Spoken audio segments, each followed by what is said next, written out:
Sami Niemcy okrzyknęli go mianem żydowskiego króla. Zawsze elegancko ubrany, mający pieniądze i olbrzymie wpływy, po lubelskim getcie poruszał się na motocyklu, a niektórzy twierdzili, że nosił przy sobie broń. Bez wątpienia Shama Grajer, przedwojenny sutener i kryminalista, stanowił w Lublinie bardzo osobliwy widok. Kim był lubelski Żyd, na którym ponoć polegał sam Odilo Globocznik? Zapraszamy na kolejny film.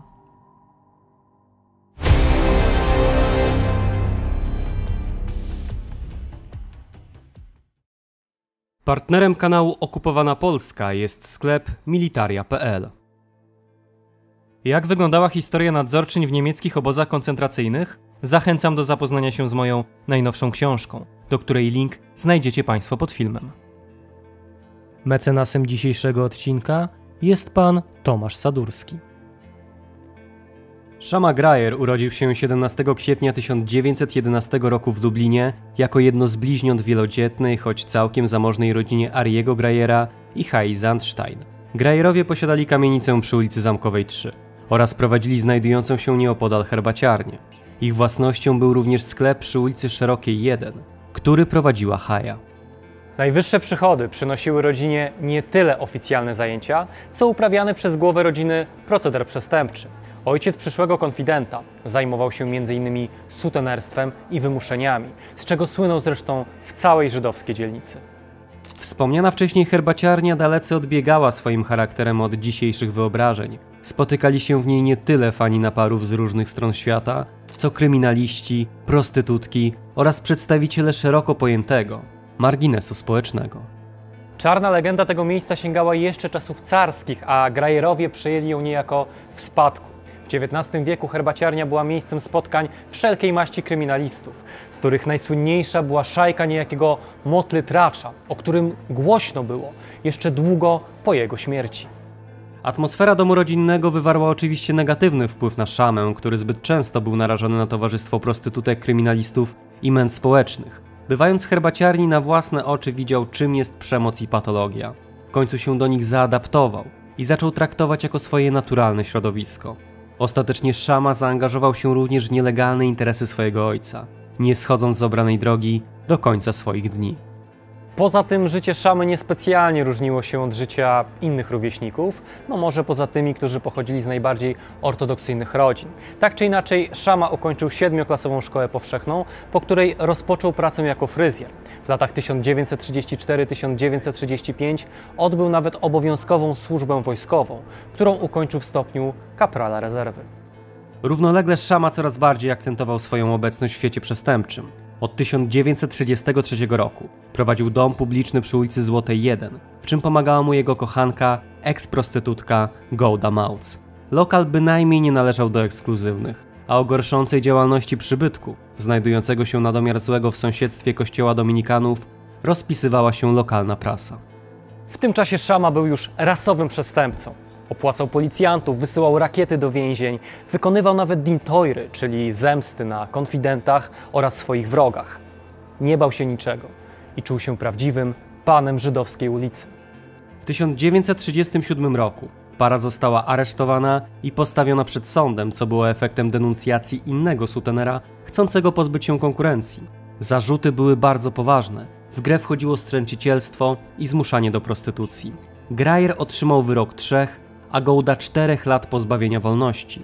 Ich mienie zostało zajęte przez komornika, a Grajera zamknięto w więzieniu na zamku w Lublinie. Na zamku Grajer pełnił funkcję więziennego fryzjera, lecz bardzo szybko stał się również kapusiem więziennych klawiszy, co raczej nie zagwarantowało mu pochlebnego miejsca wśród więziennej grypsery, choć niewykluczone, że kapuś ten umiejętnie się kamuflował. Jako dawny herszt i golibroda słyszał i wiedział sporo, był więc cennym informatorem dla personelu więziennego. Sypać zaczęła również jego kochanka. Sam Grajer przy pomocy swojej matki starał się również uzyskać przedterminowe zwolnienie, co nie przyniosło jednak żadnych skutków. Wraz z wybuchem II wojny światowej życie Grajera uległo diametralnej zmianie. Wykorzystując dogodną sytuację, jaką było bombardowanie Lublina 9 września 1939 roku wraz z grupą innych kryminalistów, postanowił on uciec z więzienia. Bardzo szybko popadł on w konflikt z okupacyjnymi władzami, względem czego narosło jednak sporo hagiograficznych mitów, po czym znów znalazł się na zamku, gdzie ponownie stał się konfidentem. Za jego werbunek odpowiadał SS-Untersturmführer Karl Levermann, którego zastąpił później Erich Kalich. Obaj byli pracownikami lubelskiego gestapo, dzięki któremu Szama już wiosną 1940 roku wyszedł na wolność, bardzo szybko dając o sobie znać. Grajer zachowywał się niezwykle butnie. Był elegancko ubrany, pozostawał w świetnym humorze, jeździł po getcie na motocyklu i prawdopodobnie nie nosił przepisowej opaski z gwiazdą Dawida. Niektórzy wspominali również, że konfident był bardzo podobny do Rudolfa Valentino, co jest o tyle istotnym szczegółem, że nie dysponujemy zdjęciem Szamy Grajera. Niektórzy mówili również o tym, że nosił przy sobie broń, co jednak wydaje się dużo mniej prawdopodobne, aniżeli podobieństwo do znanego aktora. Swoją pozycję Szama wykorzystywał nie tylko dla własnych zysków, ale ponoć pomagał również swoim pobratymcom, wstawiając się za nimi u Niemców. Nawet jeśli faktycznie tak było, to jedynie na początku i bardzo szybko Grajer przestał się troszczyć o kogokolwiek poza swoją własną osobą i najbliższą rodziną. Rozporządzenie o utworzeniu getta w Lublinie zostało wydane przez gubernatora dystryktu lubelskiego Ernsta Zürnera 24 marca 1941 roku. Jego obszar pokrywał się z dotychczasową dzielnicą na terenie Podzamcza. Granice getta przebiegały zaś od rogu Kowalskiej i Lubartowskiej, przez Kowalską i Krawiecką do ulicy Kalinowszczyzna, stamtąd Franciszkańską i Unicką do rogu Lubartowskiej i dalej wzdłuż Lubartowską aż do rogu Kowalskiej. W strukturach żydowskiej dzielnicy mieszkaniowej, która początkowo była zamieszkiwana przez 34 000 osób, Grajer bardzo szybko uzyskał niezwykle silną pozycję. Niemcy pozwolili mu nawet na otwarcie restauracji w kamienicy przy ulicy Lubartowskiej 15. Poziom lokalu był na bardzo wysokim poziomie. Serwowano w nim wspaniałe potrawy, które do stolików przynosiły urodziwe kelnerki, a wszystko to przy akompaniamencie żydowskich skrzypków. Restauracja była dość często odwiedzana przez Niemców, którzy spotykali się w niej ze swoimi informatorami. Sam lokal był ponoć połączony linią telefoniczną z siedzibą samego Globocznika, który, i nie możemy tego całkiem wykluczyć, korzystał z usług Grajera. Rachunki za kolację były niebotyczne, co sam Grajer wykorzystywał do szantażowania przedstawicieli elit żydowskich, którzy nie byli w stanie zapłacić żądanych kwot. Bardzo szybko zresztą do Grajera przystąpiły inne męty społeczne, które nie miały żadnych skrupułów przed tym, aby wysługiwać się Niemcom. Powstała z nich bardzo niebezpieczna szajka konfidentów, którzy posiadali dokładny plan działania i ściśle określoną hierarchię, dzięki czemu błyskawicznie stali się najbogatszymi mieszkańcami dzielnicy, którzy skutecznie zwalczali ewentualną konkurencję.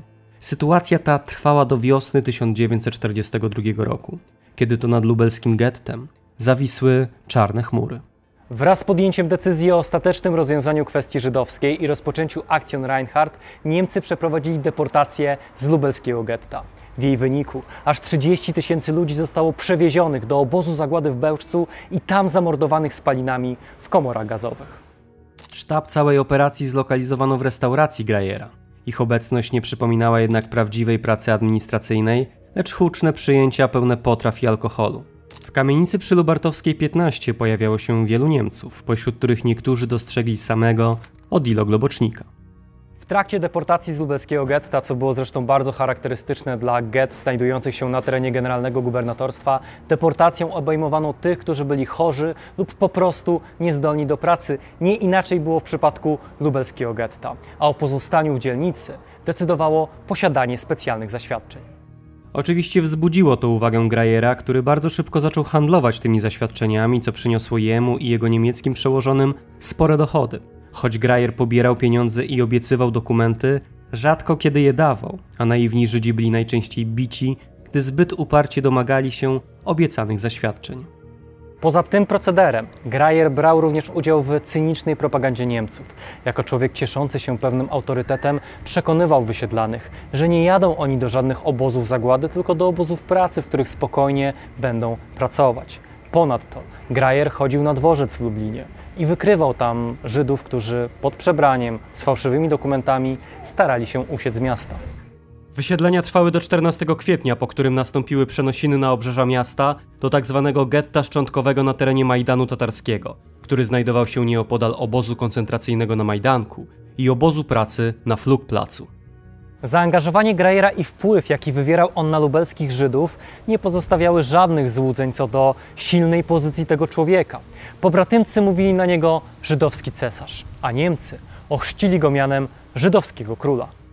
Nowe warunki niespecjalnie zmieniły życie Grajera. Ponownie otworzył on restaurację, w której tak jak wcześniej gośćmi bywali Niemcy oraz ich informatorzy. Poślubił on również młodszą o 11 lat Minę Fishman, a 6 maja 1942 roku para wyprawiła huczne wesele, w którym wzięli udział niemieccy mocodawcy Szamy. Latem 1942 roku Grajer otrzymał nowe zadania, które przyszło mu realizować na terenie warszawskiego getta, w którym Niemcy planowali przeprowadzić pierwsze wysiedlenia. Szama został wykorzystany do akcji wywiadowczych i dezinformacyjnych, a później brał udział w selekcjach do obozu zagłady w Treblince. Podobne czynności przeprowadzał również na terenie getta w Lublinie. Jego ofiarą niejednokrotnie padali dawni przyjaciele i koledzy, a same selekcje miały niezwykle brutalny charakter. Jak zapamiętała Nechmana Tec, zabijane były dzieci w wózkach, a także wszyscy ci, którzy rozpaczliwie próbowali ucieczki. Przyjaciółka z dzieckiem na ręku usiłowała zbiec przez dziurę w barierze z drutu kolczastego. Ukraiński wartownik strzelił do niej, zabijając dziecko, chłopca. Niemal odchodząca od zmysłów kobieta zapędzona została do grupy wyznaczonej do deportacji. Jeszcze podczas transportu przyciskała do siebie martwe dziecko. Szama nie był głupi i doskonale zdawał sobie sprawę z tego, że niemiecka machina śmierci osiągnęła apogeum, a dni funkcjonowania getta na Majdanie są tak naprawdę policzone. Starał się zatem zadbać o bezpieczeństwo swoje i swoich najbliższych. Starał się wynegocjować u Niemców jakieś zapewnienia, a nawet zorganizować ucieczkę na Węgry. Gdy 9 listopada 1942 roku Niemcy przystąpili do likwidacji getta na Majdanie Tatarskim, Grajer pozostawał wiernym sługą okupantów. Być może liczył, że uda mu się uratować skórę. Jeśli tak faktycznie było, Szama srogo się zdziwił. 11 listopada w zgodzie z osobistym rozkazem Odilo Globocznika przystąpiono do egzekucji najważniejszych prominentów lubelskiego getta. Pośród zamordowanych znaleźli się przedstawiciele Rady Żydowskiej, służby porządkowej oraz konfidentów żydowskich, w tym Szamy Grajera.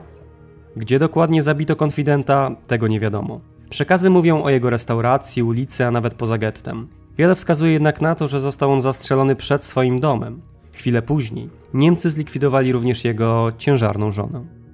Niezależnie od tego, jak dokładnie wyglądały okoliczności śmierci żydowskiego króla, jego śmierć pokazywała, że nawet największe wysługiwanie się Niemcom nie gwarantowało bezpieczeństwa. Szama, podobnie jak inni zamordowani na terenie getta, został pochowany w zbiorowej mogile. Gdy po wojnie ekshumowano ciała, zrezygnowano z umieszczenia jego personaliów na nowym grobie. Tym samym nazwisko konfidenta miało zostać zapomniane, a już na pewno nie funkcjonować na równi z niewinnymi ofiarami niemieckiego okrucieństwa. Czego uczy nas historia Grajera? Między innymi tego, że zdrajca zawsze pozostanie zdrajcą i tak będzie traktowany przede wszystkim przez swoich mocodawców, którzy prędzej czy później postanowią się go pozbyć, jako zaprzańca, jako sprzedawczyka, jako niebezpiecznego świadka. Pokazała to historia zarówno Grajera, jak i Symche Spiry czy Chaima Rumkowskiego oraz wielu innych Żydów, którzy wysługiwali się Niemcom, chcąc ocalić własną skórę. Wyrzekając się własnego narodu, skazali się na banicję, a gdy ich mordowano, żaden z Żydów po nich nie płakał. Dziękuję Państwu za uwagę i do zobaczenia w kolejnym odcinku. W dzisiejszym odcinku pozdrawiamy panie Katarzynę Rusnak, Małgorzatę Klamrę, Julie Clark, Urszulę Babiuch, Ewę Ogrodnik i Aleksandrę Jakubik.